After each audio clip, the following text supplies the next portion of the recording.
Hello my dear friends, once again myself Alimuddin Sheikh Qadri and my YouTube channel is Alimuddin Sheikh Qadri and my coaching classes is Qadri Coaching Classes. Hello my dear friends, once again I have already been told to you what is the syllabus of your unit test. Once again I have already been given to the whole lessons. Today we have given the lesson of physics and chemistry. So my dear students of class 9th, class 10th, class 11th and class 12th. My dear students, within the case of class 9th, there are two lessons are given. How many lessons? Two lessons are given. In the case of physics, first motion. First lesson is a motion. And second lesson, first motion, second is matter around the sphere. Is matter around the sphere. First lesson motion is matter around the sphere. So my dear friends, my dear students, first of all you have to know what is motion. गति क्या है? सबसे पहले हमको इस विषय में अध्ययन करना है. What is motion? गति क्या है? Any object have moved to one place to the another. Any object have moved to one place to the another. Simply be told to this object is moved to the one place to the another with motions. कोई वस्तु एक स्थान से दूसरे स्थान पर गति कर जा रही है तो हमने कहा कि इसमें मूवमेंट हो रहा, गतियां हो रही हैं. बट मोशन, गति जो समय के साथ स्थान में परिवर्तन करे, जो समय के साथ स्थान में परिवर्तन करे. 60 kilometre per hour means 1 hours they have taken to the time of 1 hours. It travel to the total distance how many? 60 kilometer. 60 kilometer per hour. And simply we have know how many types of motion. All of you know circular motion, straight line motion, zigzag motion and periodic motion. So many types of motions are already be known. And question are arising just like as the expression of motion. The expression of motion. First of all you are discussing motion in a straight line. Motion in a straight line. सबसे पहले हम आपको बताएंगे कि straight line motion क्या होता है. आइए देखते हैं स्ट्रेट लाइन मोशन के विषय में.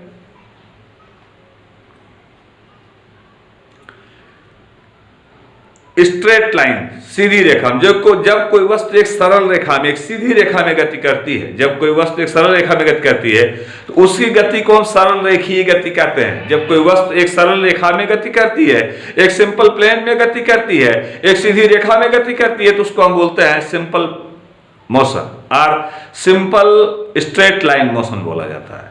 My dear friend, simple straight line motion जैसे सीधी पटरी पर चलती हुई रेलगाड़ी है, सीधी पटरी पर चलती हुई रेलगाड़ी है, या आपने देखा कि इसको बोला जाएगा कि सिंपल स्ट्रेट लाइन मोशन, सीधी पटरी पर चलती हुई गाड़ी हो गई. और आपने देखा कि सर्कुलर मोशन को अगर हम कर दें तो आपने देखा कि different types of circular motions have you have seen. जैसे हमने कहा कि पृथ्वी सूर्य के चारों तरफ चक्कर लगाती, the earth always moved around the sun. And in this case you have generally be seen the moon is already be moved to all around the earth. So as just like already we have seen, there are different types of motion: circular motion, straight line motion. So as just like many types of motions. A question I put out to you: describe the motion and how many types of motion. Describe the motion and how many types of motion. Means circular motion, straight line motion, and vibrating motion, कंपनिक गति. आप लोगों ने जैसे forceps को देखा होगा, एक बार हैमर करने पर उसमें वाइब्रेशन होता रहता है. अपने मिड सेंटर के राउंड में दोनों साइड में लगातार मूवमेंट करते रहते हैं. इसको दोनों साइड जो मूवमेंट करते रहते हैं, इस मूवमेंट को हम बोलते हैं कि ये वाइब्रेटिंग मोशन है. क्या है? वाइब्रेटिंग मोशन है. इसमें मोशन जो हो रहा है थ्रू वाइब्रेशन हो रहा है. इसका जो भी मोशन हो रहा है थ्रू वाइब्रेशन हो रहा है, इसलिए इसको बोला जाता है वाइब्रेटिंग मोशन होता है। और what are distance? What is the distance? Explain the question I put out to you. What is distance? Distance क्या है? किसी वस्तु द्वारा तय किए गए पथ की कुल लंबाई, किसी वस्तु द्वारा तय किए गए पथ की कुल लंबाई, total travelling distance upon total taken time. तो अगर ये पूछा जाए कि डिस्टेंस, ओनली डिस्टेंस क्या है? डिस्टेंस मीन्स होता है कि limit time of duration the object had travelled to the how many total distance, how many total distance, एक नियत समय में कितनी अधिकतम दूरी वो तय कर रहा है। किसी वस्तु द्वारा नियत समय में अपने पथ पर तय की गई कुल दूरी, कुल चली हुई दूरी को ही हम क्या कहते हैं कि यह उसकी एक डिस्टेंस है, दूरी है। तो ये दूरी का एसआई मात्रक जो होता है वो मीटर होता है। आप स्टैंडर्ड यूनिट में आप जाएंगे, एसआई यूनिट में आप जाएंगे तो एसआई यूनिट आप देखेंगे कि दूरी का मात्रक क्या होता है, दूरी की यूनिट क्या होती है, डिस्टेंस की यूनिट मीटर होती है। और यह एक अदिश राशि है। अदिश राशि इसलिए मैंने बोला इसको कि यह एक अदिश राशि है। अदिश राशि इसलिए बोला गया कि इसमें सिर्फ और सिर्फ सदिश और अदिश दो भाषाएं आती हैं। एक को वेक्टर बोला जाता है, एक को स्केलर बोला जाता है। वेक्टर मतलब होता है सदिश, स्केलर मतलब होता है अदिश। वेक्टर में समय के साथ दिशा का भी ज्ञान होता है, लेकिन इसमें दिशा का, अदिश राशियां इसमें दिशा तो दी हुई होती है लेकिन समय नहीं दिया होता। दिशा तो दी हुई होती लेकिन समय नहीं दिया होता। इस तरह से आपसे सदिश राशि और अदिश राशि पूछ सकता है। आपसे क्वेश्चन राइज किया जाएगा, what right the differences between distance and displacement. Right the differences between distance and displacement. और डिस्टेंस और डिस्प्लेसमेंट में डिफरेंस बताइए। तो डिस्टेंस क्या है, डिस्प्लेसमेंट क्या, मैंने अभी अभी क्लियर कर दिया आपको। डिस्टेंस मैंने बताया कि एक अदिश राशि है, जबकि विस्थापन, डिस्प्लेसमेंट क्या है, एक सदिश राशि है। डिस्प्लेसमेंट क्या है, ये सदिश राशि है। इसमें दिशा के साथ साथ जो है सदिश है, वेक्टर है, सदिश राशि है। तो आपने देखा कि सदिश जिसमें दिशा भी दी हुई है, सदिश दिशा के साथ साथ आपको उसकी गति भी बता रहा है, वेलोसिटी भी बताना है कि दिशा के साथ गति का भी अध्ययन आपको करना है। दूसरा आपने देखा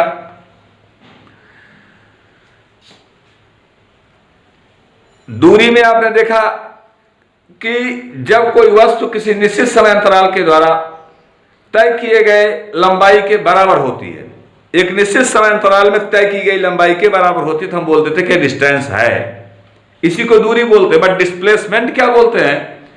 डिस्प्लेसमेंट जो है अलग अलग समय अंतरालों में तय की गई अलग अलग दूरियों को कहा जाएगा। ये डिफरेंसेस होते हैं। और डिस्टेंस मींस दूरी जो होती है वो सदैव धनात्मक होती है, इस बात का ध्यान रखिएगा। डिस्टेंस सदैव पॉजिटिव होती है। Distance is always found in positive, but displacement a positive and negative both are occur. Displacement जो होता है वो पॉजिटिव भी होता है और निगेटिव भी होता है। इस तरह से आपने देखा, ऐसे सिंपल सिंपल क्वेश्चन जो है आपसे पूछे जाते हैं। और डिस्टेंस क्या है, डिस्प्लेसमेंट क्या है, यूनिफॉर्म मोशन, एक समान गति क्या होती है, जब लगातार एक ही वेग से वो गति करता रहे अपने सेंटर के अराउंड में, उसको हम बोलते हैं कि एक समान गति कर रहा है। और नॉन यूनिफॉर्म मोशन, यूनिफॉर्म तो है, वृत्तीय गति तो है, लेकिन नॉन यूनिफॉर्म में है, असमान गतियों में है, कहीं पर तेज, कहीं पर धीमी, कहीं पर तीव्र, कहीं पर मंद, कहीं पर तीव्र, कहीं पर मंद, इस प्रकार की गतियों में हो रहा है। इसको हमने कहा कि असमान गतियां हैं, तो नॉन यूनिफॉर्म मोशन में आ जाएगा। तो इस तरह से आपने देखा कि मोशन के विषय में आपसे पूछाता है। फिर पूछाता है what is the average speed. My dear students, there is important question in front of you, what is the average speed. Average speed क्या है? तो एवरेज स्पीड के विषय मैंने आपको इसके पहले ही मैंने एवरेज स्पीड का फार्मूला बता दिया है अपने पिछले यूट्यूब चैनल पर, मैंने आपको ऑलरेडी दे दिया, बता दिया, एक्सप्लेन कर दिया है। फिर दोबारा मैं एवरेज स्पीड के विषय बता दे रहा हूं। किसी वस्तु द्वारा तय की गई कुल दूरी और उसके द्वारा कुल दूरी को तय करने में लगा हुआ कुल समय, दोनों से आप भाग दीजिए, दोनों में आप भाग दे दीजिए। मीन्स कुल दूरी बटा कुल समय, कुल दूरी, total travelling distance upon total taken time. total traveling distance upon total taken time is called average speed. is called average speed. इसको हम क्या बोलेंगे? एवरेज स्पीड बोलेंगे. Means v is equal to S by T. v is equal to S by T. इसको average speed बोलेंगे. इस तरह से अपने एवरेज स्पीड पर सिंपल क्वेश्चन आपसे अराइज किए जा सकते हैं. आप टोटल डिस्टेंस को काउंट कर लेंगे और टोटल टाइम को काउंट कर लेंगे. टोटल डिस्टेंस को टोटल टाइम से डिवाइड कर देंगे तो आपकी एवरेज स्पीड मिल जाएगी. सिंपल सा क्वेश्चन हो गया. और इसी के साथ ही साथ आप देखेंगे कि एवरेज स्पीड मैंने बता दिया आपको. और कभी कभी इसमें ग्राफ भी पूछा जाता है. My dear friends and my dear students, already you have know how many types of equations of motion. There are 3 types of equation of motion. What is this? v is equal to u plus at. v is equal to u plus at. s is equal to ut plus half at square and v square is equal to u square plus 2as. या तो मैंने कहा कि जब एक simple way में motion हो रहा हो, अगर कोई ऑब्जेक्ट गिराया जा रहा हो, ऐसी कंडीशन में क्या हो जाता है? तो यहां पर एक जो है आपने ऑसिलेशन लिया है, यहां पर ग्रेविटी लग जाएगी. v is equal to u plus gt. u plus gt. v is equal to ut plus half gt square. v square is equal to u square plus 2gh. जहां पर 2ah था, 2as था, अब gh हो गया. g हो गया आपका ग्रेविटेशनल कांस्टेंट, h हो गया हाइट. h हो गई हाइट. तो आपने देखा कि यहां पर, और यही अगर गुरुत्वाकर्षण बल के विरुद्ध कार्य कर रहा है, opposite direction means gravitational force के अगेंस्ट वर्क कर रहा है, तो ये माइनस में हो जाएगा. अगर ये ग्रेविटेशनल फोर्स के अगेंस्ट वर्क कर रहा है तो ये टोटल का टोटल फार्मूला माइनस में हो जाएगा. माइनस में होने का रीजन हो गया v equal to u minus G T. v equal to u minus G T. h equal to ut minus half G T square and s is equal to ut minus half v square is equal to u square minus 2gh. Minus 2gh. ये 3 equation हो गए. First फिर से once again. First v is equal to u minus G T. First equation. ये मैंने बताया कि जब ग्रेविटेशनल फोर्स के अगेंस्ट वर्क हो रहा हो, जब गुरुत्वाकर्षण बल के विरुद्ध गति हो रही हो, ऐसी कंडीशन में देखेगा v is equal to u minus G T. First equation. Second h is equal to ut minus half G T square and third v square is equal to u square minus 2gh. ये आपके equations of motion होते हैं. और इन्हीं equations of motion को आप derive करते हैं, इस पर न्यूमेरिकल सॉल्व करते हैं. तो हम आपसे जो है एक बार फिर कहना चाहेंगे कि जो टॉपिक मैंने अभी आपको फिजिक्स का दिया क्लास 9th का, इस टॉपिक को आप पूरी तरह से जो है सॉल्व कर लेंगे और इसका आंसर लेंगे. जो भी क्वेश्चन अगर आपको ना आ रहा हो तो आप मेरे व्हाट्सएप नंबर पर पूछेंगे. आइए चलते हैं फिर अगला. Is matter around us pure पर. Is matter around us pure. क्या हमारे आसपास की वस्तुओं, हमारे आसपास के पदार्थ क्या, हमारे अगल बगल के पदार्थ क्या, हमारे आसपास के पदार्थ. Already we have seen there are 3 types of matter: solid, liquid and gas. We are surrounded by ये 3 टाइप्स ऑफ मैटर. हम पूरी तरह से घिरे हुए हैं 3 प्रकार से मैटर से: solid, liquid and gas. Solid means their molecule are compactly arranged to each other. Solid उन्हें कहा जाएगा जिनके मॉलिक्यूल एक दूसरे के पूरी तरह से जो है पास जो है जुड़े हुए हो, तो सॉलिड बोला जाएगा. लिक्विड देयर मॉलिक्यूल है also be distanceful but not be distance are very high, distance are low. इनके अणुओं के बीच बहुत अधिक दूरी नहीं होती, कम होती है. And easily we flow to one place to the another. आसानी से एक स्थान से स्थान पर ये गति कर सकते हैं, बढ़ सकते हैं. Liquid and gaseous. My dear students, gaseous, solid, liquid and gas, there are 3 states of matter. और अब आपके आसपास की वस्तुओं को आप देख करके आसानी पूर्वक पता लगा सकते हो कि हमारे आसपास की वस्तुओं में कौन सी वस्तु सॉलिड है. मेज, डेस्क, बेंच, ये सब क्या है? सॉलिड है. वाटर, ऑयल, ये सब क्या है? लिक्विड में है. Gas, neither I seen you nor you, neither I seen nor you seen है, but we have feel it. and different gases just like carbon dioxide and carbon monoxide. Their color is white and black. So in this types of gases are easily be seen. ऐसी गैसों को आसानी पूर्वक देखा जा सकता है. But combination of mixture of gases, those who are surrounded by in our areas, we have not been seen. Only we have feel. ऐसे स्थितियां, ऐसी गैसें जो हमारे चारों तरफ हमको कवर किए हुए, घेरे हुए हैं, उन्हें हम नहीं देख पा रहे हैं. उन्हीं से हम एयर को ले रहे हैं, मिक्सचर ऑफ एयर को अपने बॉडी के अंदर ले रहे हैं, और उन्हीं में से ऑक्सीजन हमारे बॉडी के अंदर जा रही है, और हमारे बॉडी में से एल्वियोलाई, उसी में हीमोग्लोबिन, हीम नाम का रंगा पदार्थ, वो आसानी पूर्वक उस ऑक्सीजन को कैच कर ले रहा है, और कैच करके हमारे पूरी बॉडी में सर्कुलेट करा दे रहा है.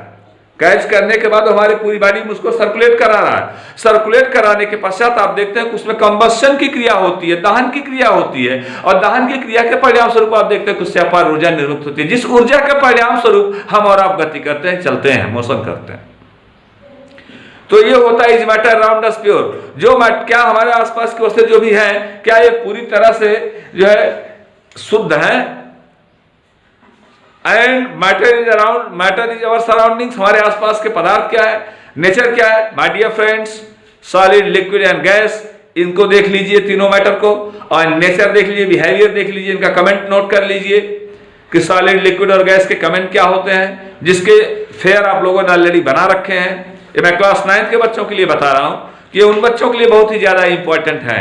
तो इस तरह से आपने देखा कि is matter around us pure देख लिया आपने, और यहां पर सॉलिड में, लिक्विड में, गैस में, इन सब के मैटर के विषय में बताया जा सकता है. Simple topics of the sublimation, ऊर्ध्वपातन क्या होता है? दोस्त types of material those are heated but it not be convert into liquid, it directly convert into vapour. It not be convert into liquid, it directly convert into vapour, is called sublimate. Those types of material is called sublimate, and the process is called sublimation. And the process is called sublimation. My dear friend, ऐसे पदार्थ जो गर्म करने पर बिना द्रव में बदले सीधा वाष्प में बदल जाते हैं, ऐसे पदार्थों को हम सब्लिमेट कहते हैं, और ये प्रोसेस पूरा का पूरा सब्लिमेशन कहलाता है, ऊर्ध्वपातन कहलाता है. What are simple distillation? साधारण आसवन क्या होता है? My dear friends, simple distillation, आप जो है डर्टी वाटर को लेकर के उसको बॉयल करिए, बॉयल करने पर उसकी वेपर कंडेंस्ड होगी, वो वेपर ऊपर आएगी, जिसको लिविंग कंडेंसर के द्वारा कंडेंस करके फिर से लिक्विड में कन्वर्ट कर दिया जाएगा. बट उसके डर्टी मटेरियल उसी के बॉटल के पेदे में ही रह जाएंगे, और आपको फ्रेश वाटर मिल जाएगा. ये सिंपल डिस्टिलेशन होता है. इसको बोला गया भाप आसवन. क्या बोला गया? वेपर डिस्टिलेशन, भाप आसवन. भाप बना करके आपने उसको डिस्टिलेट कर लिया है, उसको आपने स्टेप बाय स्टेप आपने सेपरेट कर लिया. ये प्रोसेस होता है, ये मेथड होते हैं, तरीके होते हैं. इस तरह से आपने देखा कि सॉलिड क्या है, लिक्विड क्या है, गैस क्या है, मैंने सबके नेचर बताया आपको. उसके साथ साथ मैंने ये भी बता दिया कि सब्लिमेशन क्या होता है, और किसी भी रेट ऑफ रिएक्शन को इफेक्टिव फैक्टर कौन कौन से होते हैं. My dear friends, my dear students, my dear children, rate of reaction को इफेक्टिव फैक्टर कौन कौन से जो इफेक्टिव फैक्टर है? टेम्परेचर है, प्रेशर है, कंसंट्रेशन है, एंड कैटलिस्ट, उत्प्रेरक. ताप, दाब, सांद्रण और उत्प्रेरक. How many factor? 4 factor are working here. Temperature, pressure, concentration, ताप, दाब और सांद्रण, ताप, दाब और सांद्रण, एंड कैटलिस्ट और उत्प्रेरक. उत्प्रेरक में बताया गया कि वो वह पदार्थ होते हैं जो किसी भी रासायनिक क्रिया की दर को बदलने की क्षमता रखते हैं. Catalyst is an external material those are simply be changed to the rate of reaction. Those are simply be changed to the rate of reaction. जो किसी भी रासायनिक क्रिया की दर को बदल देने की क्षमता रखते हैं. मैंने ये कहा रेट ऑफ रिएक्शन को चेंज करने की पावर रखते हैं. मैंने ये नहीं कहा किसी अपक्रिया की दर को बढ़ा देते हैं, किसी अपक्रिया की दर को घटा देते हैं, किसी अपक्रिया को समूल नष्ट कर देते हैं. मैंने ये नहीं कहा. मैंने ये कहा कि जो रेट ऑफ रिएक्शन को चेंज कर देता हो, अपक्रिया की दर को बदल देता हो. आइए देखते हैं. टेम्परेचर रेट ऑफ रिएक्शन को चेंज करता है, बिल्कुल करता है. कैटलिस्ट भी रेट ऑफ रिएक्शन को चेंज कर देते हैं. उत्प्रेरक भी अपक्रिया की दर को बदल देते हैं. कोई उत्प्रेरक डाल दिया जाए, N2 + 3S2 reversible twice NH3. Nitrogen और हाइड्रोजन के कॉम्बिनेशन से अमोनिया का फॉर्मेशन हुआ। इसमें आयरन और मॉलिब्डेनम दो उत्प्रेरक कैटलिस्ट जो कैटलिस्ट वर्क करते हैं। आयरन जो कैटेलिटिक वर्क करता है, बट मॉलिब्डेनम ये प्रमोटर का वर्क करता है। किसका वर्क करता है? प्रमोटर का वर्क करता है, जो कैटलिस्ट की कैटेलिटिक पावर को इंक्रीज कर देता है। कैटलिस्ट की कैटेलिटिक पावर को इंक्रीज कर देता है, उत्प्रेरक की उत्प्रेरक सक्रियता को बढ़ा देता है। तो इस प्रकार से आपने देखा कि ये उत्प्रेरक होते हैं, कैटलिस्ट होते हैं, जो किसी भी रेट ऑफ रिएक्शन को चेंज कर सकते हैं। तो आपके आसपास की वस्तुएं क्या है, कौन सी वस्तुएं शुद्ध हैं, कौन सी वस्तुएं अशुद्ध हैं, किस प्रकार से हैं, इस प्रकार से आपने इनका अध्ययन आसानी पूर्वक किया। और क्लास 10th में आप देख लीजिएगा, उनका लेसन मैं बता दे रहा, लाइट रिफ्लेक्शन एंड रिफ्रैक्शन। प्रकाश का परावर्तन क्या होता है, विवर्तन क्या होता है, रिफ्लेक्शन क्या है, रिफ्रैक्शन क्या है। रिफ्रैक्शन मींस डेविएशन, विचलन। जब एक पथ से अपने एक पथ से दूसरे पथ पर जाती है, अपने मार्ग से हट जाती हैं, एक मीडियम से दूसरे मीडियम में जाती है तो अपने पथ से विचलित हो जाती हैं, अपने पथ से हट जाती हैं। रेयर मीडिया से डेंसर मीडिया में जाएंगी, रेयर मीडिया से डेंसर मीडिया में जाएंगी, is simply bend towards their own normal, अपने नॉर्मल की साइड में बेंड हो जाएंगी। But is simply going on the rare denser media to rare media away of the normal. अगर संघनित माध्यम से विरल माध्यम में जाती हैं तो नॉर्मल से दूर हो जाती हैं। इस डिविएशन को विचलन बोला जाता है, रिफ्रैक्शन बोला जाता है। और रिफ्लेक्शन, लाइट जा रही है, रिफ्लेक्ट होकर थीटा एंगल पर जा रही है, साइन थीटा एंगल पर जा रही है, थीटा एंगल पर रिफ्लेक्ट होकर के बाहर निकल जाएगी, लाइट रिफ्लेक्शन हो गया। तो रिफ्रैक्शन क्या होता है, रिफ्रैक्शन क्या होता है, इसके फार्मूले क्या होते हैं, सिंपल। लेंस क्या है, lens, concave lens and convex lens, concave mirror and convex mirror. Lens और मिरर दो होते हैं। लेंस जिसके जो ट्रांसपेरेंट हो, ऐसा मीडिया जो ट्रांसपेरेंट हो, but mirror it not be transparent. Mirror जो ट्रांसपेरेंट नहीं होता, they have reflect to their own figure, आपके प्रतिबिंब को परावर्तित कर देता है, रिफ्लेक्ट करता है, आप उसमें देखते हैं। प्लेन मिरर के सामने आप खड़े होते हैं तो आपका अपनी इमेज आपको मिरर के सामने दिखाई देती है। ये रिफ्लेक्शन का प्रोसेस है, न कि रिफ्रैक्शन का। लेकिन यदि बाल्टी में आपका सिक्का कोई गिर गया और ऊपर से आप देखते हैं तो आपको आभास होता है सिक्का हमारा यहां पर गिरा हुआ है। जब आप वहां पर उसको लेने का प्रयास करते पता चलता है यहां नहीं, कहीं और गिरा हुआ है। तो जो डिविएशन शो करता है, जो विचलन प्रदर्शित होता है, ये जो है इसको कहा जाता है रिफ्रैक्शन। क्या बोलते हैं इसको? रिफ्रैक्शन बोलते हैं। तो लाइट के केस में आपको लेंस पढ़ना है और मिरर पढ़ना है। इनके फार्मूले 1/f = 1/v + 1/u, और मिरर में देखना है।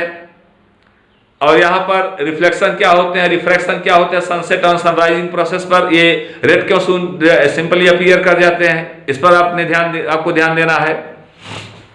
आइए देखते हैं इनमें केमिस्ट्री का देख लिया जाए कि केमिस्ट्री का जो लेसन दिया गया वो है chemical reaction and equation. My dear students, chemical reaction and equation, chemical reaction रासायनिक अभिक्रिया और उसके समीकरण क्या होते हैं। केमिकल रिएक्शन एंड इक्वेशन क्या होता है, केमिकल रिएक्शन रासायनिक अभिक्रियाएं क्या होती हैं।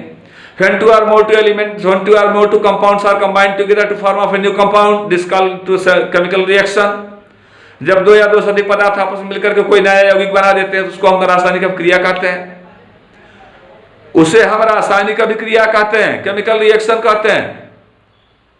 और ये रिएक्शन इजीली आसानी पूर्वक हो भी जाते हैं, ये रिएक्शन बहुत इजी वे में हो भी जाते हैं, इसलिए हम इसको केमिकल रिएक्शन का नाम देते हैं। तो आपने यहां पर रिएक्शन देखा, केमिकल रिएक्शन आपने देखा, और इसी पर आप देख रहे हैं केमिकल रिएक्शन एंड इक्वेशन। इसी को आप फार्मूले में ले लीजिए, इक्वेशन में ले लीजिए। एसिड बेस का इक्वेशन लिया मैंने, HCl + NaNO3, HCl + NaOH, हमने कहा दिया NaCl + H2O। तो ये सिंपल सा रिएक्शन हो गया, एसिड बेस का रिएक्शन हो गया। एसिड और बेस जब रिएक्ट करता है तो साल्ट एंड वाटर फॉर्म होता है, सिंपल सा रिएक्शन, ऑलरेडी है नो। एसिड बेस के रिएक्शन में हो गए। मेटालिक ऑक्साइड रिएक्ट करता है, वो भी अपना कंपाउंड बनाएगा। इस प्रकार से आपने देखा केमिकल रिएक्शन, आपको ढेर सारे रिएक्शन पढ़ाए गए हैं, उन्हीं रिएक्शनों में से सारे रिएक्शन आने हैं। इस पर आप लोग कोई जो है इस तरह से मत घबराइएगा कहीं कोई डिफिकल्ट या कोई डिफरेंट टॉपिक्स आएगा आपके सामने, नहीं, जो आपको बताया गया है उसी में से टीचरों ने क्वेश्चनराइज किया है, आपको इस बात का ध्यान रखना है। तो मैंने क्वेश्चन भी पूछा आपसे, उसका आंसर भी दिया मैंने आपको।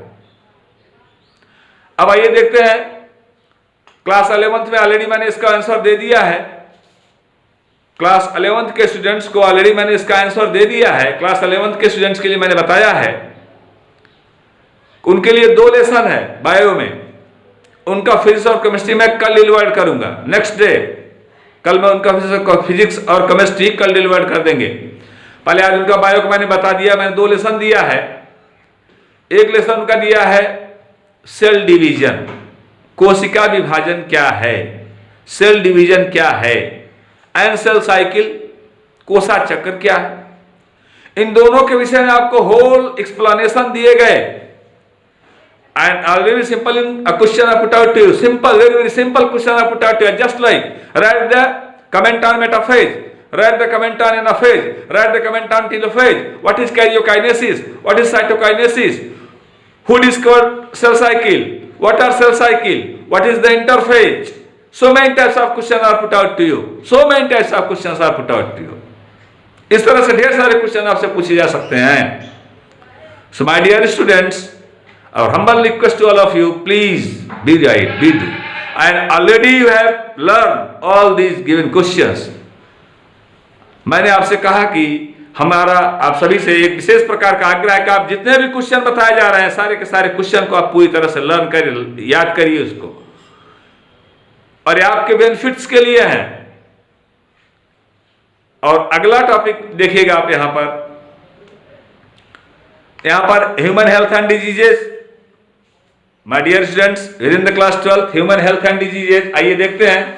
अब मैं थोड़ा सा समय इसमें लूंगा आपका, ह्यूमन हेल्थ एंड डिजीजेज वास्तव में है क्या, ह्यूमन हेल्थ एंड डिजीजेज वास्तव में है क्या। ह्यूमन हेल्थ एंड डिजीजेज ये टॉपिक है।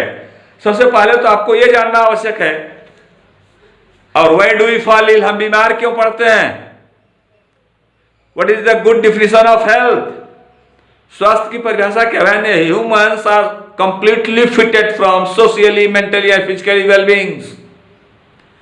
When humans are completely fitted from socially, mentally and physically well-beings, then we have called this person are healthy person. And diseases means those person are affected in these types of ways. The diseases are simply divided into 2 types. First acute disease, second is chronic. एक acute disease होती है, दूसरी chronic disease होती है। acute disease they have take to the very short time of duration, but chronic they have take to the long time of duration, mean whole lifetime of period. Your body are fully suffering from whole lifetime of period. आपकी body ऐसे रोगों से पूरे के पूरे जीवन पर्यंत ग्रसित होती है, जैसे कैंसर हो गया, फाइलेरिया हो गया, ये डिजीज है। आइए थोड़ा सा इस विषय में भी मैंने आपसे क्वेश्चन किया है, क्वेश्चन पूछा है आपको विशेष रूप से।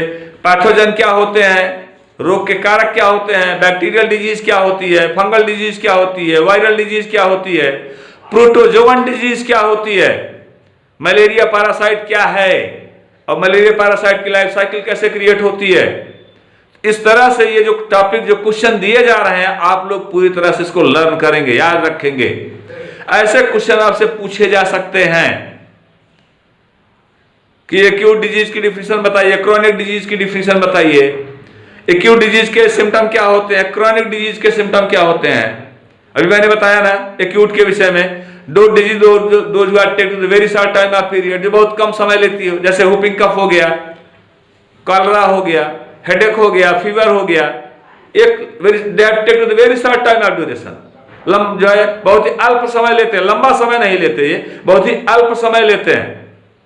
इसको मैंने कहा कि ये acute, but chronic they take to the whole life time of period, जैसे HIV, hepatitis, cancer, tuberculosis, they have take to the long time, filariasis और filaria, this was the chronic disease. ये क्रोनिक है जो आपके body को whole life time of period effective करते रहते हैं। इस तरह से आपने देखा ये डिजीजेज हैं जो आपके बॉडी में इफेक्ट जो है शो कर रही हैं, आपकी बॉडी के लिए इफेक्टिव हैं।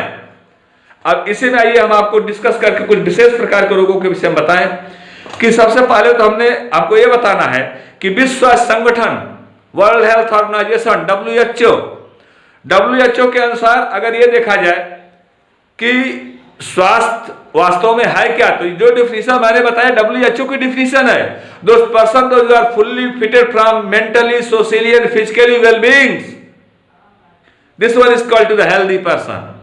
ऐसे व्यक्ति को हम स्वस्थ बोलते हैं। And those person have not be fitted in this types of way is called be not be healthy persons. ऐसे व्यक्तियों को स्वस्थ नहीं कहा जा सकता, रोगी कहा जाएगा। And chronic diseases in poor health, chronic diseases and poor health, अगर क्रॉनिक डिजीज हो जाएगी तो हेल्थ अपने आप डाउन होता चला जाएगा, स्वास्थ्य अपने आप गिरता चला जाएगा। क्योंकि मैंने बताया disease life time of period की होती है। Asthma life time of period के लिए हो जाता है, filariasis life time of period के लिए हो जाता है। क्रॉनिक है ये, क्या कैंसर क्रॉनिक डिजीज है, ये क्रॉनिक है। ट्यूबरकुलोसिस क्रॉनिक है, ये क्रॉनिक डिजीज है। इस तरह से आपने देखा कि क्रॉनिक में क्या है, एक्यूट में क्या है, डिजीजेस क्या होती हैं, और इन्हीं को ध्यान में रख करके अच्छे स्वास्थ्य की क्या आवश्यकता होती है। तो आइए देख लेते हैं एक बार फिर। यहां पर आपको टोटल टॉपिक मैं बता दूं, ये जो क्वेश्चन पेपर रहे हैं उनको मैं सॉल्व करके आपको एक्सप्लेन करके बता रहा हूं, ध्यान से देखिएगा। मोशन को मैंने बताया, लाइट रिफ्लेक्शन एंड रिफ्रैक्शन के विषय मैंने बताया, cell division and cell cycle के विषय मैंने बताया, is matter around us pure के विषय मैंने बताया, केमिकल रिएक्शन एंड इक्वेशन के विषय मैंने आपको बताया, human health and diseases and why do we fall ill, यह मैं आपको समझा रहा हूं, बता रहा हूं। तो मैं अलीमुद्दीन शेख कादरी अपने YouTube चैनल अलीमुद्दीन शेख कादरी के माध्यम से अभी जो टॉपिक मैं डिस्कस कर रहा हूं उसको आप लोग ध्यान से सुनिएगा। अब आगे बढ़ते हैं। अच्छे स्वास्थ्य की क्या आवश्यकता होती है, अच्छे स्वास्थ्य की आवश्यकता क्या है? माय डियर फ्रेंड, अच्छे स्वास्थ्य होने के लिए संतुलित आहार चाहिए, balance diet, not be complete diet. मैंने कहा balance diet is very necessary for us, not be complete diet. हम कुछ भी खा करके पेट भर लें, ये कंप्लीट डाइट हो गया, नॉट बी बैलेंस्ड, संतुलित नहीं हुआ है। संतुलित तो वो होगा, बैलेंस डाइट तो वो डाइट होता है जो हमारे बॉडी के टोटल न्यूट्रिएंट्स को फुल्ली फिल कर दे, कंप्लीटली फिल कर दे। This one is called to the complete diet, sorry balance diet. तब वो संतुलित भोजन में कहा जाएगा, बैलेंस डाइट कहा जाएगा। हमें संतुलित भोजन करना है, नियमित व्यायाम करना है, हमको उसी के अनुसार रेगुलर जो है एक्सरसाइज भी करनी है, नियमित व्यायाम भी करने हैं। व्यक्तिगत और सामुदायिक स्वच्छता भी रखनी है। व्यक्तिगत और सामुदायिक, ध्यान देना, दोनों शब्द आ रहे हैं। व्यक्तिगत भी स्वच्छ रखना है, अपने बॉडी को पूरी तरह से स्वच्छ रखना है, व्यक्तिगत भी साफ सफाई रखना है, और साथ ही साथ आपको सामुदायिक स्वास्थ्य भी रखना है, अपने आसपास पड़ोस की वस्तुओं को भी स्वच्छ रखना है। ये आपके स्वास्थ्य की पहचान होगी, ये आपके स्वस्थ रहने की पहचान होगी। आप वहां पर अपने साथ साथ अपने परिवेश को भी, जहां पर आप रह रहे हो वहां पर भी स्वच्छ रखना ही आपका स्वयं का उत्तरदायित्व होता है। आइए देखते हैं स्वास्थ्य पर्यावरण। स्वस्थ पर्यावरण, पर्यावरण आपके अगल बगल का अच्छा होना चाहिए, पास पड़ोस का पर्यावरण आपका अच्छा होना चाहिए। हेल्दी इन्वायरमेंट हो तभी आप सर्वाइव कर पाएंगे। पॉल्यूटेड इन्वायरमेंट नहीं होना चाहिए। अगर पॉल्यूटेड इन्वायरमेंट है तो उससे आपको अपने बॉडी को पूरी तरह से प्रिजर्व करना है, सुरक्षित करना है।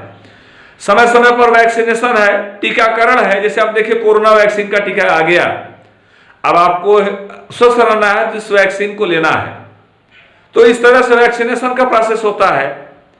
जब बच्चा पैदा होता है, बड़ा होना शुरू होता है, तो माताएं उसको टीका लगवाने के लिए जो SCSC और PSC पर जाती हैं, प्राइमरी हेल्थ केयर सेंटर पर जाती हैं, सेकेंडरी हेल्थ केयर सेंटर पर जाती हैं, और वहां पर जाकर वो टीकाकरण करवाती हैं। हमारे बच्चे को जो है ये मिजल पॉक्स ना हो, चिकन पॉक्स ना हो, ट्यूबरकुलोसिस ना हो, इसके लिए टीका का वैक्सीन है, पोलियो ना हो, इसके लिए वैक्सीन दी जाती है, ये वैक्सीन बनाई गई। तो टीकाकरण होता है। हमेशा रोगवाहक व्यक्तियों से बचें, रोगवाहक व्यक्तियों से बचें, माने रोगवाहकों का नियंत्रण हो। जो ऐसे जो फैक्टर्स हैं जो कि बॉडी में डिजीज को वन प्लेस टू अंदर मूव करा रहे हैं, उन फैक्टर से आपको पूरी तरह से प्रोटेक्शन प्रोवाइड करना है, बचना है, बचाना है अपने आप को। अच्छी आदतें होनी चाहिए आपके, अच्छी आदतें। मैं बैड हैबिट के विषय में नहीं बोल रहा हूं, गुड हैबिट के विषय में बोल रहा हूं। ब्रश करना, स्नान करना, अपने कपड़ों को स्वच्छ रखना, ये अच्छी आदतों में आता है। जाड़ा का मौसम आ गया तो आप जाड़े के मौसम में 3 दिन तक स्नान नहीं कर रहे हैं, 2-3 दिन तक ब्रश नहीं कर रहे, पानी से आपको डर लग रहा है, ये अच्छी आदतों में नहीं आते। आपको गुड हैबिट, अच्छी आदतों पर ध्यान देना है। पर डे स्नान करना है, कपड़ों को स्वच्छ रखना है, अच्छी तरह से कपड़ों की साफ सफाई करना है, उनको पहनना, वियरिंग करना है। इस तरह से तनाव नियंत्रण, स्ट्रेस कंट्रोलिंग, आप कोई ऐसा वर्क ना करे, कोई ऐसा कार्य ना करे कि आप और आपका परिवार पूरी तरह से तनावग्रसित हो जाए। ये भी कितना ही बढ़िया भोजन आप करेंगे, लेकिन अगर परिवार और आप स्वयं तनाव से ग्रसित हो जाएंगे तो आपके स्वस्थ रहने की पहचान नहीं है। स्वस्थ रहने वाले व्यक्ति का मतलब होता है कि वह तनाव से मुक्त हो। और योगा वगैरह जान ही रहे हैं आप लोग, योगा करना सभी के लिए अनिवार्य है। तो इस हमारे इस क्लाइमेट को जो कौन कौन से फैक्टर जो इफेक्टिव कर रहे हैं, प्रभावित करने वाले कारक क्या क्या हैं? तो पर्यावरणीय प्रदूषण है, सबसे पहले आप देख रहे हैं कि इन्वायरमेंटल पॉल्यूटेंट है, इन्वायरमेंटल पॉल्यूटेंट है जो हमारे क्लाइमेट को इफेक्टेड कर रहे हैं। सेकंड, पैथोजेंस है, रोगाणु, पैथोजेंस, ये हमारे और हमारे बॉडी को इफेक्टेड कर रहे हैं। आपने देखा कि आनुवंशिक विसंगतियां होती हैं जिनको हम कहते हैं जेनेटिक डिसऑर्डर। जेनेटिक डिसऑर्डर के थ्रू भी डिफरेंट टाइप्स ऑफ डिजीजेस हमारे बॉडी से, हमारे डॉटर्स में, हमारे सन्स में, हमारे जो है पेरेंट्स जो हमको आई, इस तरह से जेनेटिक जो डिसऑर्डर हो रहे हैं इनसे पूरी तरह से प्रोटेक्शन प्रोवाइड करना है। ये जो जेनेटिक डिसऑर्डर है इनको जेनेटिक थेरेपी के थ्रू रिमूव करा देना है, ऐसी विसंगतियों को दूर करना है। और त्रुटिपूर्ण जीवन शैली, अरे आज हम सुबह 6 बजे उठ गए, कल 8 बजे उठेंगे, फिर 10 बजे उठेंगे, फिर 5 बजे उठ जाएंगे, तो त्रुटिपूर्ण जीवन शैली हो जाती है। ये जीवन शैली आपकी त्रुटिपूर्ण हो जाती है। तो त्रुटिपूर्ण जीवन शैली से आपको बचना है। तो रोग क्या है? अब क्वेश्चन आ गया ना, रोग क्या है आखिर? What is disease? रोग क्या है?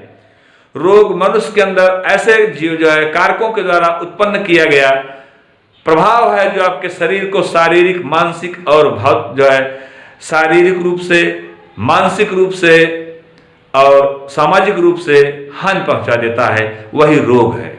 उसी को डिजीज कहा गया। क्या बोला गया? उसी को डिजीज बोला गया। और कुछ रोग ऐसे जो कुपोषण से हो जाते हैं, एनीमिया हो गया, कुपोषण का रोग हो गया। या मैंने ऑलरेडी आपसे एक्सप्लेन करके किया और बताया कि ऐसे भी डिजीजेज हैं जहां पर कि आप कंप्लीट डाइट या बैलेंस न्यूट्रिएंट्स आप नहीं ले रहे हो तो कुपोषण हो गया। आपको इससे बचना है, कुपोषण से आपको बचना है। आप अपनी बॉडी को, स्वयं को कुपोषण से बचाएं। अच्छे न्यूट्रिएंट्स को लें, अच्छी डाइट को लें, कंप्लीट डाइट को लें, बैलेंस डाइट को लें, बट डाइट कंप्लीट होनी चाहिए, कुपोषण नहीं होना चाहिए। ध्यान रहे ज्यादा से ज्यादा बैलेंस डाइट हो तो ज्यादा अच्छा है। नहीं अवेलेबल हो पा रहा है तो कंप्लीट डाइट भी चलेगा, लेकिन बैलेंस डाइट होना बहुत ही आवश्यक है। साइंस बैलेंस डाइट को फॉरवर्ड करता है, ना कि कंप्लीट डाइट को। विज्ञान सदैव संतुलित भोजन को प्रभावी करता है, ना कि जो है कंप्लीट डाइट, पूर्ण भोजन को। पूर्ण भोजन को विज्ञान वरीयता नहीं देता, साइंस जो है इसको वरीयता नहीं देता। साइंस अगर वरीयता देता है तो बैलेंस डाइट को देता है, संतुलित भोजन को देता है, जिसमें सारे न्यूट्रिएंट्स आपकी बॉडी को मिल जाते हैं। सारे के सारे न्यूट्रिएंट्स आपकी बॉडी को मिल जाते हैं। उसी के अनुसार आप देखिए आपके बॉडी में ढेर सारे डिजीजेज हैं, जैसे मैंने ऑलरेडी आपको बता दिया कि प्रोटोजोवन डिजीज में आपने देखा एंटाइमिया जिंजिविलिस, एंटाइमिया हिस्टोलिट, क्या खूनी पेचिश हो गया और दांत का झड़ना हो गया, मसूड़ों में पायरिया का होना हो गया। तो ये डिजीजेज है जो प्रोटोजोवंस है। उसी प्रोटोजोवन डिजीज में आज मलेरिया पैरासाइट हो गया, मालारिया। माला मीन्स दूषित एरिया, क्षेत्रफल, दूषित क्षेत्र से उत्पन्न होने वाला रोग मलेरिया, जो मॉस्किटो के द्वारा हो रहा है, जिसका कॉजिंग एजेंट मॉस्किटो है। मॉस्किटो बाइटिंग करता है तो अपने साथ ही साथ, अपने सलाइवा के साथ साथ आपके बॉडी में स्पोरोसाइट को छोड़ देता है और डेवलप करते हैं, आपको मलेरिया रोग हो जाता है। टाइमली आपको हाई फीवर आना शुरू हो जाते हैं, भूख खत्म हो जाती है, लीवर डैमेज होना शुरू हो जाता है, डाइजेशन आपका फॉल्स हो जाता है, डाइजेशन आपका मिस्टेक हो जाता है। तो माय डियर फ्रेंड, इस तरह से आप पैथोजन से पूरी तरह से अपने को बचाएं। और आपने देखा कि इन रोग जनकों से अगर आप अपने को बचा ले गए, पर मलेरिया पैरासाइट से अपने को बचा ले गए, इसके स्टेज, इसके प्रोसेस, इसकी थियरी, इस सारे पॉइंट्स को आपको देखना। फाइलेरियासिस क्या है? वोचेरिया वैनक्रफ्टाई, वाइचेरिया वैनक्रफ्टाई, वाइचेरिया, ये जो है द्विपोषदी पैरासाइट होता है, बाइहोस्ट होता है, ये दो पोषदों में पूरा होता है। और ये हमारे बॉडी पर आकर के अटैक किया तो पहले माइक्रोफाइलेरिया ही कहता है, फिर मेजर फाइलेरिया में कन्वर्ट हो जाता है। पहले हमको फीवर आना शुरू होता है, पता लगा कि बॉडी के एक अंग पूरी तरह से जो है स्वेल कर गए, और बॉडी में हाई फीवर आता है, हाई पेन होती है। तो ये जो इफेक्ट आ रहा है, ये आ रहा है आपका जो है फाइलेरियासिस से, फाइलेरिया से आ रहा है। तो आपको फाइलेरिया से भी बचना है, निमोनिया से बचना है, और जुकाम, बुखार, ये सब जो एक्यूट डिजीज है, इनसे आपको पूरी तरह से सेफ रखना है अपने आप को। तो इस तरह से आपने देखा कि रोकथाम भी बहुत ही जरूरी होती है। और इसमें हमने कहा कि जो विश्व एड्स दिवस है, मैंने ऑलरेडी लेक्चर इस पर दिया है।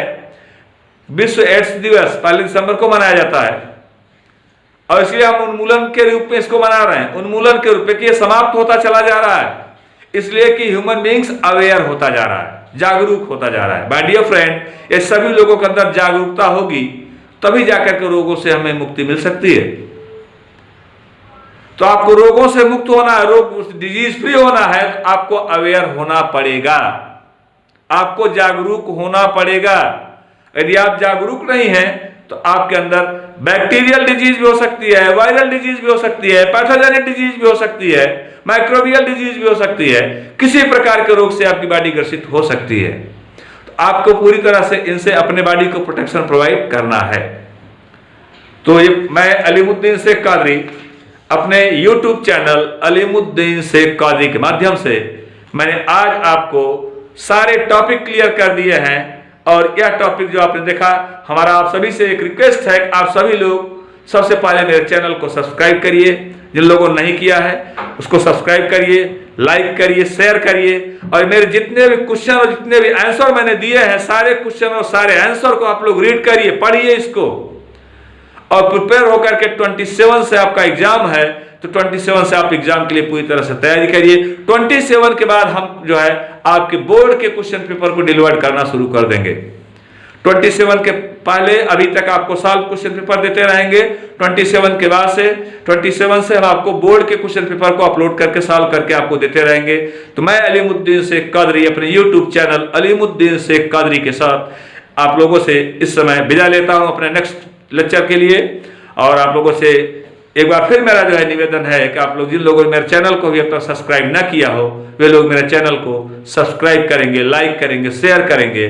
शेयर 10th क्लास के बच्चों में, ग्रुप में अभी बच्चे ज्यादा नहीं ऐड हुए हैं, इसलिए 10th क्लास के बच्चे ज्यादा से ज्यादा जो है उसको शेयर कर दें। इसी के साथ मैं अलीमुद्दीन शेख कादरी आपसे विदा लेता हूं। Thank you.